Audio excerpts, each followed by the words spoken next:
And the Grammy goes to Joni Mitchell at Newport Live. Joni Mitchell! Joni Mitchell, celebrating her 80th birthday, clinched the Grammy for Best Folk Album in an unforgettable night that she showcased not only her musical brilliance, but also her distinct style. I looked at love from both sides now. Sporting 2 braids, a black sparkly beret, and an eccentric ensemble accentuated by a cool cane and a gold chain, Joni made a striking visual statement. Her performance, both beautiful and touching, left the audience in silent awe. A hushed quiet permeated the venue as Joni's timeless artistry unfolded on the stage. At the end, a shared sentiment of joy and admiration radiated through the room, visible on the beaming faces of Dua Lipa, Beyonce, Jay-Z, and other prominent attendees. Amid the collective smiles, Joni Mitchell herself wore a beautiful smile as she graciously accepted her well-deserved award. It was a moment that not only celebrated her remarkable win, but also honored her enduring impact on the world of folk music. I never actually knew much about Joni Mitchell before the Golden Globes, but after reading about her and her story, I can definitely say that incredible wouldn't be a good enough word to describe how dynamic she is. Born in Canada in 1943, Joni reached her mid-20s having already experienced more than most. Surviving polio, giving her child up for adoption, and leaving her first marriage to folk singer Chuck Mitchell. Songwriting became her way to process what she was going through. She released her first album, Song to a Seagull, in 1968.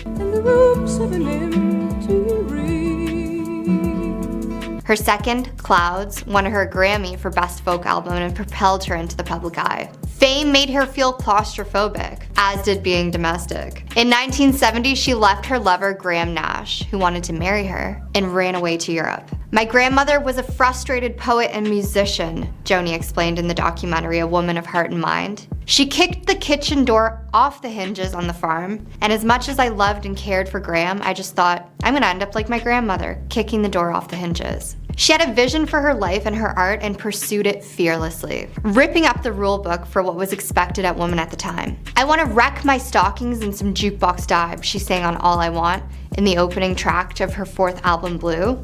The record is widely considered her masterpiece, and the one in which she lays herself most bare. She wrote about her relationship with Nash, affairs with James Taylor and Carrie Raditz, of feeling heartbroken, homesick, and lonely. On Little Green, she sings about the child born with the moon and cancer that she gave up. Joni was eventually reunited with her daughter in the 1990s. Joni felt she owed it to her audience to make music that strikes against the very nerves of their life. And in order to do that, you have to strike against the very nerves of your own. Joni's radically honest lyrics changed how people wrote songs, encouraging others to dig deeper.